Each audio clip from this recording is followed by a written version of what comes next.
Successful YouTuber होण्याच्या दिशेने जी वाटचाल करावी लागते ती ते करत आहेत. सातत्य खूप महत्त्वाचं आहे आणि ते देत आहेत. तर त्यांना पुढील वाटचालीसाठी खूप खूप शुभेच्छा माझ्याकडून. दादा तुम्ही नक्की सक्सेसफुल व्हाल. थोड्या बारीक बारीक ज्या चुका तुमच्या ज्याने होत आहेत त्याच मी आज या व्हिडिओमध्ये सांगणार आहे. दादाचं चॅनल बघूया आपण. तर दादाचं चॅनल आपण बघणार आहोत. दादाच्या चॅनलचं नाव आहे पिझेरिया प्युअर व्हेज कॅफे. तर त्यांचा कॅफे बिझनेस आहे आणि त्यांचं चॅनल आज आपण बघणार आहोत. त्यांनी आपल्या चॅनलवरती मेंबरशिप घेतलेली आहे 179 रुपयाची.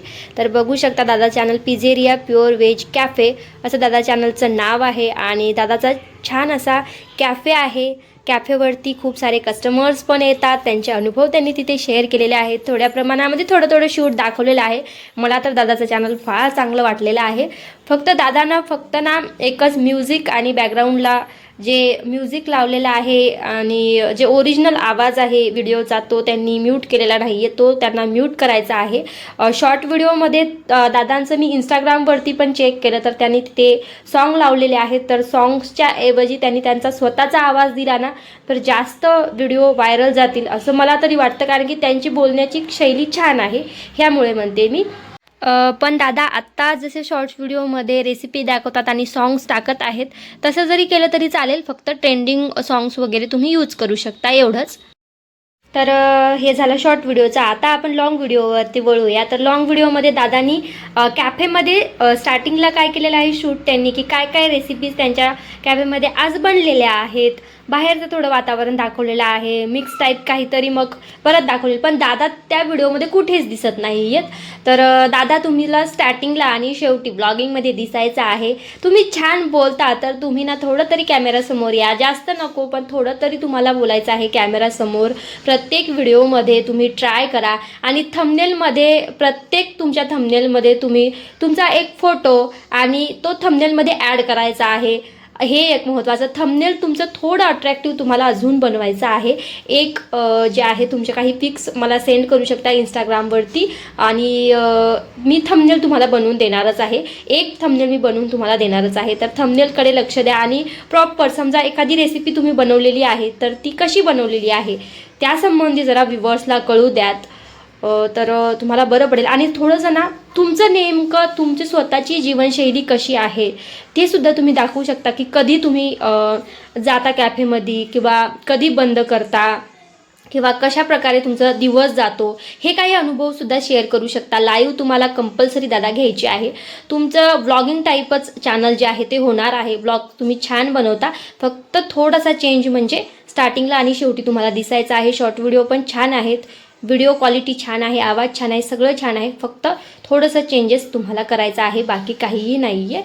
आणि बॅकग्राऊंडला शक्यतो म्युझिक लावूच नका आणि ओरिजिनल आवाज पण म्यूट करा आणि फक्त तुमचा आवाज तुम्हाला त्यामध्ये द्यायचा आहे. धन्यवाद. तर इथे मी एक अजून क्लिप ॲड केलेली आहे दादा बघा ज्यामध्ये तुम्ही बोलत आहात कॅफे व्यवसाय कसा करावा ह्या संबंधी. तर असे तुम्हाला तुमचे अनुभव शेअर करायचे आहे. जो तुम्ही पिक लावलेला आहे प्रोफाईलला त्यामध्ये तुम्ही तुमचा फोटो लावला तरी चालेल किंवा फक्त मग कॅफेचा फोटो लावा. असं थोडंसं तुमचं जो पिक आहे ते एकदम दिसत नाही आहे पटकन. जसं तुम्ही माझं बघू शकता प्रोफाईल दिसत आहे व्यवस्थित या तर तसं तुम्हाला हे करायचं आहे. तर दादाचं चॅनल आपण बघितलेलं आहे. चायनीज आणि इंडियन फूड वगैरे असं रेसिपीचंच त्यांचं चॅनल तुम्ही म्हणू शकता. आणि त्यांचा एक कॅफे आहे आणि व्यवसाय आहे त्यांनी चालू केलेला आहे.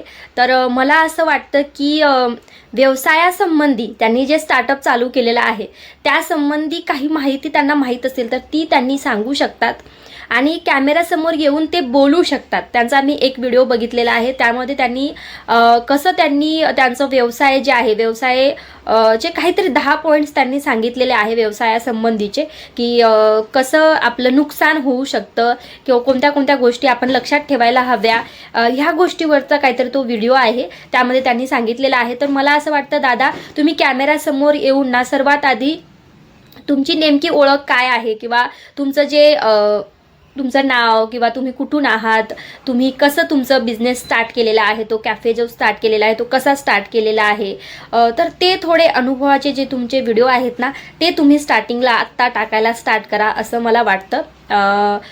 थोडा तुमचा पहिला तर तुमच्या स्वतःविषयी तुम्ही सांगू शकता. हा एक असू शकतो. दुसरं म्हणजे तुम्ही का ते स्टार्टअप केलं किंवा हेच का बिझनेस तुम्ही निवडला, हाच का निवडला बिझनेस, आणि दुसरं म्हणजे हे निवडत असताना तुम्हाला कोणत्या कोणत्या गोष्टी हे कराव्या लागल्या, मॅनेज कराव्या लागल्या, ते तुम्ही सांगू शकता.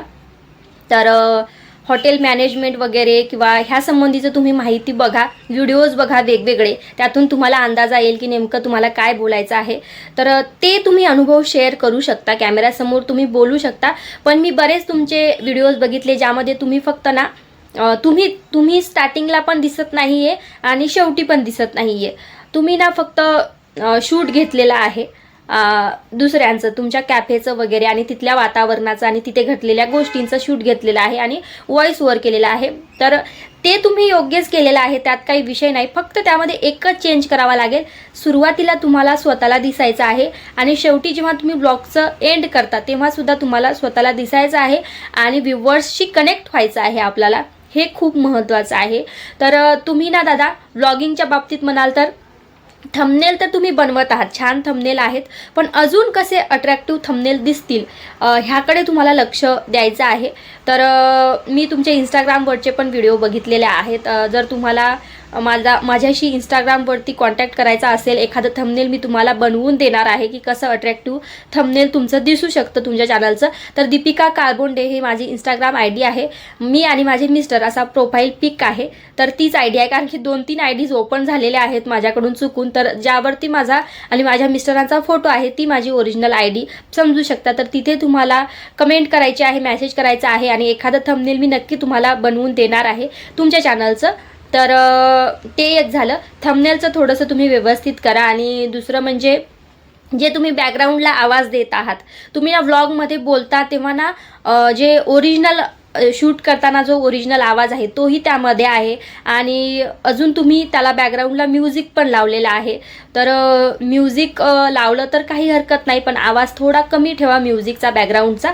आणि जो ओरिजिनल आवाज आहे शूट करत असतानाचा तो पूर्णपणे म्यूट करून टाका दादा.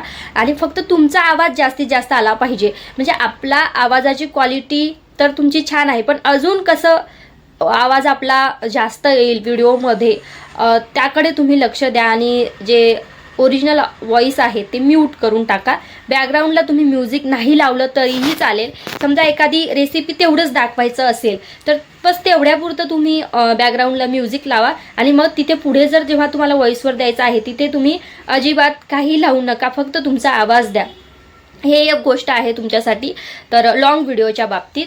आणि दुसरं म्हणजे लॉंग व्हिडिओच्या बाबतीत हे सांगायचं आहे की शक्यतो एकच कंटेंट ठेवायचा प्रयत्न करा. पण मी बघितलं तुमच्या व्हिडिओमध्ये की तुम्ही बनवता रेसिपीज की काय मला माहीत नाही, तुम्ही बनवता की दुसरं कोण बनवतं माहीत नाही ना मला, कॅफेमध्ये नेमकं तुम्ही बनवता की दुसरं कोणी बनवत असेल ना तुमच्या इथलं तिथलं. तर तुम्ही बनवत असाल तरी ठीक आहे, किंवा इतर कोणी बनवत असताना तुम्ही त्यांचं शूट घेऊ शकता की प्रॉपरली कशा प्रकारे बनवलेला आहे एखादा पदार्थ, तर तोही व्हिडिओ तुमचा छान व्हायरल जाईल.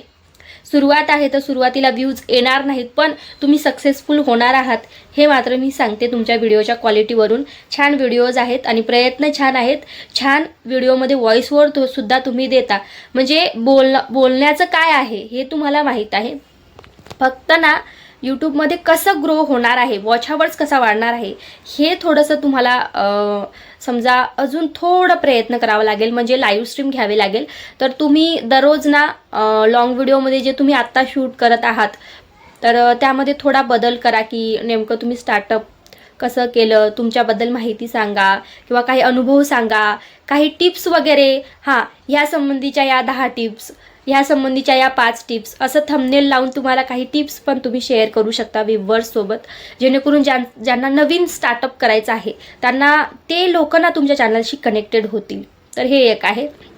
आणि जर गृहिणींना तुमची रेसिपी बघायची असेल तर त्यांना ती रेसिपी कशा प्रकारे बनलेली आहे तर ते समजलं पाहिजे ना. त्यासाठी ना तुम्हाला तुमचा आवाज देऊन ती रेसिपी कशा प्रकारे तुम्ही बनवलेली आहे हे सांगायचं आहे. तर तुमच्या शॉर्ट व्हिडिओमध्ये ना तुम्ही फक्त सॉन्ग लावलेले आहेत, रेसिपीबद्दल काही सांगितलेलं नाही आहे, फक्त रेसिपी तुम्ही बनवत आहेत ते दिसत आहे. पण त्यापेक्षा ना मला असं वाटतं की तुम्ही काय काय कंटेंट यूज केलेले आहेत रेसिपी बनवताना, कशा प्रकारे तो बनवलेला आहे, ह्याबद्दल जर तुम्ही तुमच्या आवाजात सांगितलं ना तर ते जास्त बरं पडेल किंवा व्ह्यूअर्सला ते समजायला लवकर सोपं जाईल असं मला वाटतं. कारण की व्हिडिओ छान आहेत, फक्त थोडासा चेंज करायची गरज आहे. आणि दुसरं म्हणजे डिस्क्रिप्शनमध्ये काहीही टॅग्स तुम्ही लावलेले नाही आहेत. तर एका व्हिडिओमध्ये भरपूर असे टॅग्स लावा, तुमच्या कॅफेशी रिलेटेड असले पाहिजे. त्या व्हिडिओवरती तुम्हाला लावून घ्यायचे आहेत आणि तेच कॉपी करून तुम्हाला प्रत्येक व्हिडिओमध्ये डिस्क्रिप्शनमध्ये लावायचे आहेत. तर थंबनेल बनवा, डिस्क्रिप्शनमध्ये तुम्हाला टॅग्स लावायचे आहेत, टायटल कमी शब्दामध्ये लिहा आणि बॅकग्राऊंडला आवाज वापरू नका, तुमचा आवाज द्या. शक्यतो तुमचा आवाज जास्त आला पाहिजे ह्याकडे लक्ष द्या. शॉर्ट व्हिडिओमध्ये तुम्हाला तुमचा आवाज देऊन रेसिपी कशी बनवलेली आहे ते व्ह्यूअर्सला सांगायचं आहे. हे एक सजेशन आहे. आणि तिसरी गोष्ट म्हणजे सगळ्यात महत्त्वाचं सजेशन, वर्षभरात जर तुम्हाला तुमचं चॅनल मॉनिटाईज करायचं असेल दादा, तर तुम्हाला ना एक अर्धा तास शक्य असेल तर कॅमेरासमोर येऊन तुम्ही लाईव्ह घ्या आणि व्ह्यूअर्सला ना सांगा की नेमकं तुम्ही कसं स्टार्टअप केलेलं आहे किंवा तुमच्या बिझनेसबद्दल, तुमच्या त्या कॅफेबद्दल तुम्ही सांगू शकता. व्ह्यूअर्सशी कनेक्ट व्हा. जोपर्यंत तुम्ही व्ह्यूअर्सशी कनेक्ट होणार नाही ना तोपर्यंत तुमचं चॅनल अजून जास्त ग्रो होणार नाही. तर धन्यवाद, खूप खूप धन्यवाद.